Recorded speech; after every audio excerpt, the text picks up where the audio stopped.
So guys, first time natin sasama sa car meet. Merong local car meet ngayon sa amin. Parang year-ender car meet yata siya and open for all. Ngayon, naisipan natin i-spot cleaning muna itong sasakyan bago natin siya dalhin sa car wash. So lahat ng mga nakikita nating dirty spots lilinisan natin. Susubukan natin tanggalan ng mga mancha and grimes sa interior.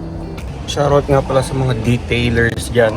Alam ko kung gaano kahirap mag-detail and deep cleaning ng sasakyan dahil nga sinusubukan nating mag-DIY ng detailing and hindi tayo nakakakuha ng ganong result sa mga hindi tulad ng mga professional na detailers.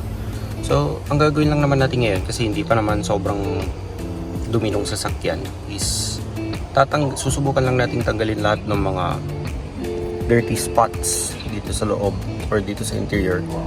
Usually, kung ano lang yung makita ko and kung ano lang yung kayang tanggalin, yun lang yung susubukan nating tanggalin.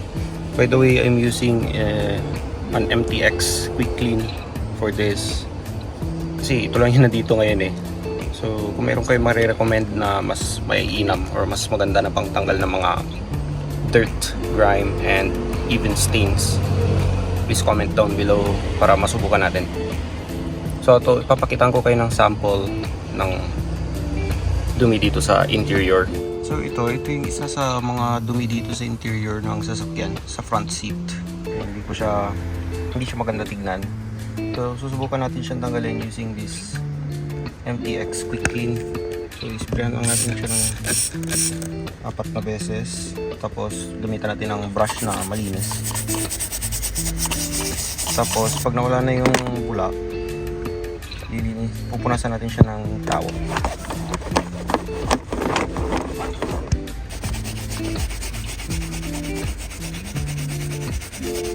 So guys, after ko siyang i-agitate with the MTX Quick Clean, next naman natin tong center console kasi medyo may nakikita akong alikabok. So i-agitate lang natin siya ng brush. Ginagawa ko lang to as preventive maintenance or parang kumbaga general maintenance lang ng interior kasi hindi ito usually nagagawa ng mga car wash sa amin eh. Ang ginagawa lang nila kadalasan is punas sa interior and vacuum. Dito naman sa may steering wheel, punas lang ang gagawin ko. Wala naman kasi ako nakikita mga deep grimes na kailangan i-agitate. So punas lang din. After nila mag-dry, tsaka ako ilalagay yung protectant.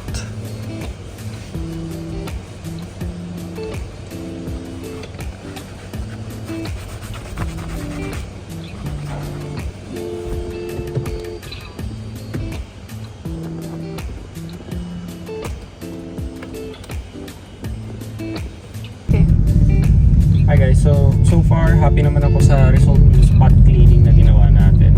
Medyo naging darker yung mga trims ng interior natin. And parang yung alam mo ba yung feeling na parang mas clear yung air sa loob ng sasakyan. Parang ganun yung pakiramdam, parang naging mas fresh ng konti. Medyo nawala yung nabawasan yung alikabok ganun. Isprayan ko rin siya ng new car smell by Chemical Guys. Yung kulay green yung bottle. Ngayon papunta tayo sa handyman para bumili ng graphene infused wax ng Turtle Wax. Para after natin siya ipa-car wash, sa bahay natin siya ipapolish. Hopefully makakuha tayo ng magandang result sa polishing natin. Kasi medyo hindi maganda yung lighting dun sa loob ng garahe. And syempre after natin i-polish, tsaka natin siya lalagyan ng Turtle Wax na graphene infused. Nakuha na natin yung mga kailangan natin para sa year-end meet mamaya. Ngayon, idediretso natin tong sasakyan sa car wash. Ipapa-wash natin siya and decontaminate yung mags. And after yan, pag uwi, doon natin siya ipapolish. Bumili ako ng ito, si Turtle Wax na hybrid graphene infused Flex Wax, microfiber cloth And yung Supracut na MTX. Pang ano lang, pang polish lang yung kinuha ko, yung high gloss na polish. So ang babatiin lang natin guys yung mga spots kung saan may mga discoloration. So far yung hood, maganda din sana mabuff, kaso yung tawag dito, makintab pa naman siya, pero may mga acid rain marks na siya eh. So, siguro kadaanan natin siya mamaya.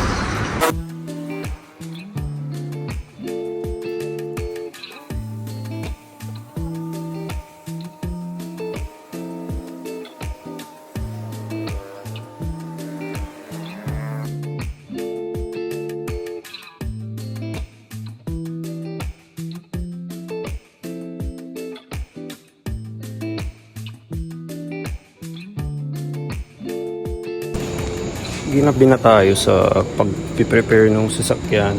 Karoon tayo ng maliit na problema. Yung headlight natin guys nag-moist. Actually napalitan ko na yung rubber gasket niyan sa headlight. Itong high beam natin. Napalitan ko na yun dati at nawala yung fog o yung dito sa loob, yung mist. Pero ngayon bumalik. So ginawa ko, pinalitan ko na rin ng gasket yung mismong main headlight, and hopefully mawala na siya at hindi na bumalik. So kung sakaling bumalik, kailangan natin ipa-reseal yung headlight natin. So update ko ulit kayo mamaya.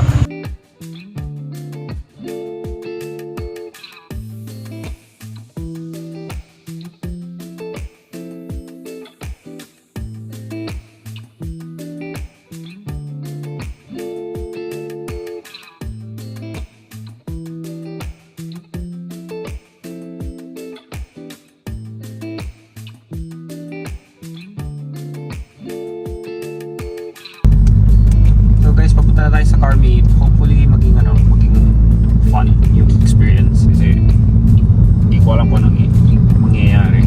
So, yun, actually late na rin tayo. Alas 5 yata nag-start yun. Marami ng tao dun, mga 7. Hindi natin alam kung ano abutan natin. Yun, update na lang pag nandun na.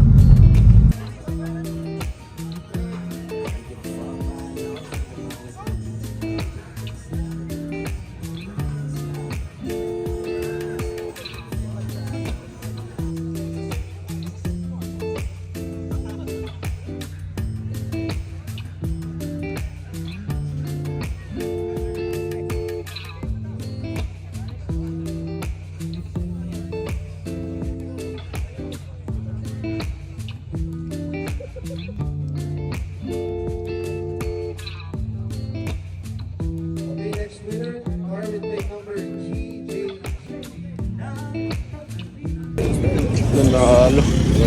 Hey, congrats bro! Thank you po. Ano po ito? Oil. Engine oil. Hindi na ako nakapag-update sa vlog kagabi dahil nalubat din po. Pero tayo yung sa nabunod yung plate number natin, nanalo tayo ng Moto engine oil. So, yun.